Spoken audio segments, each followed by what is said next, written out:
Antes de empezar con la historia, tengo que aclarar que yo no soy dueño de los personajes ni animes ni imágenes que salgan. Todos los derechos a sus creadores, solo la historia no canónica me pertenece. Nos quedamos cuando advertencia. Este contenido contiene elementos oscuros, psicológicos y adultos explícitos. Lemon. Está destinado a un público maduro y familiarizado con el fandom de Azbin Hotel. Los personajes están interpretados en una versión alternativa y oscura. Fanficción. Espejo roto. Alastor X. Alastoría. El aire en el bosque eternamente crepuscular olía a estática de radio vieja y tierra húmeda. Entre los árboles retorcidos, la sombra de Alastor se alargaba, no como una silueta fiel, sino como una entidad danzante y curiosa. Hoy, sin embargo, la sombra no le seguía. Se había quedado atrás, fundiéndose con la oscuridad más densa de un claro prohibido, un lugar donde las reglas del infierno se doblaban bajo el peso de egos descomunales. Alastor sentía una comezón en su médula, un eco que no era un eco, una melodía en un tono ligeramente distinto al suyo. La había llamado, sin querer, en un momento de aburrimiento absoluto y peligrosa curiosidad. Un hechizo de espejo ensangrentado, invocando no a un oponente, sino a un reflejo perfecto. Y allí, apoyada contra el tronco de un árbol muerto, estaba Alastoría. No era una simple imitación. Era su misma estatura, su misma sonrisa de radio llena de agujas, pero envuelta en una silueta curvilínea y letal. Su traje era un vestido de chaqueta de los años 20, en un rojo tan oscuro que parecía negro salvo donde la tenue luz lo teñía de color vino. Su cabello, como el de él, era de un rojo castaño desordenado, pero recogido en un moño impecable del que escapaban hebras como serpientes. Sus ojos, detrás de los lentes redondos, no emitían el brillo habitual de locura divertida de Alastor. Brillaban con una inteligencia fría, un hambre calculadora. Querido anfitrión, su voz era como la de él, esa transmisión de radio perfecta, pero con un timbre más bajo, una cadencia seductora que arrastraba cada sílaba. Te has entretenido jugando con espejos. Un pasatiempo peligroso para alguien que teme verse tal cual es. La sonrisa de Alastor no se desvaneció, pero se tensó en las comisuras. El estático crepitó a su alrededor. Mi querida. ¡Qué deliciosa sorpresa! Una versión tan pulida. Me pregunto si detrás del maquillaje hay algo más que un eco. Ella se rió, un sonido que era una estática musical. Se acercó, deslizándose más que caminando, y su sombra se enredó con la de él en el suelo, una lucha silenciosa de tentáculos oscuros. Un eco que conoce cada uno de tus pensamientos, cariño. Cada arrogancia, cada inseguridad oculta bajo capas y capas de ruido y sonrisas. Te vi cuando nadie más podía. Cuando tú no querías verte.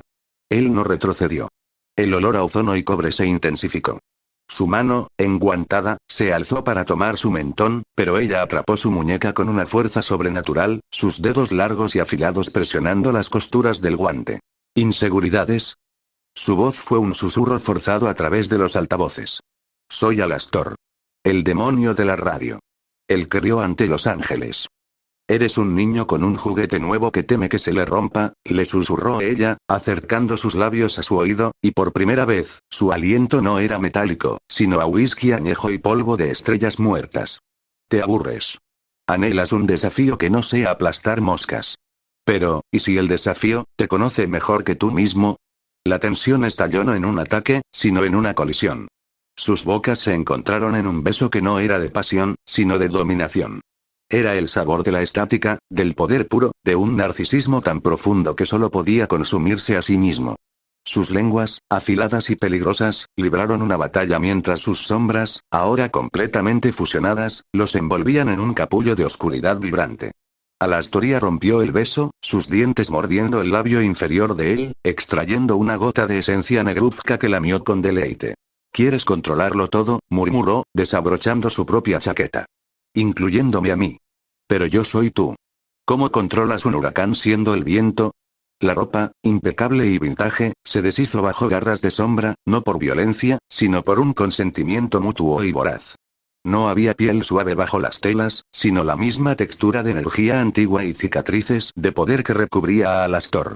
Tocarla era tocarse a sí mismo, pero con una curva diferente, una presión distinta. Era profundamente perturbador y electrizante. Él la empujó contra el árbol, la madera muerta crujiendo. La estática de sus cuerpos creaba chispas azules en la penumbra. No había caricias tiernas, solo exploración posesiva, un mapeo de territorio ya conocido y, a la vez, completamente ajeno.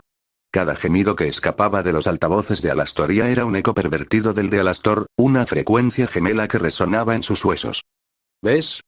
Jadeó ella, sus piernas enlazadas alrededor de su cintura, sus cuerpos moviéndose en un ritmo sincronizado y brutal que era más una pelea que un acto de amor.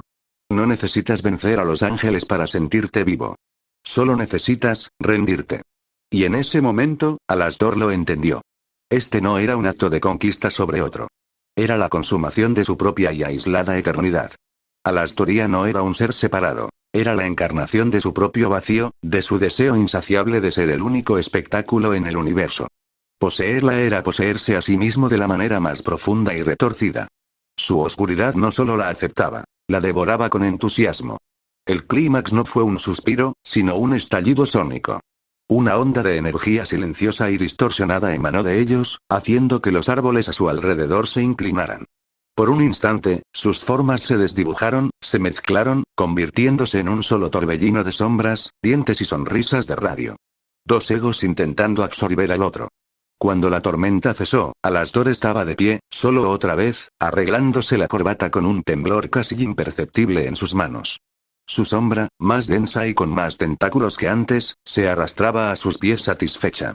En el árbol, grabado en la corteza muerta como con ácido, quedaba la silueta de una figura femenina, desvaneciéndose rápidamente. Y en el aire, el eco de una risa, su risa, pero con ese timbre más bajo y seductor, se fundía con la estática de su propia aura. No había vencido. Se había consumido. Y en ese acto oscuro y espiritualmente íntimo, se había vuelto un poco más poderoso, un poco más solo, y mucho más peligroso.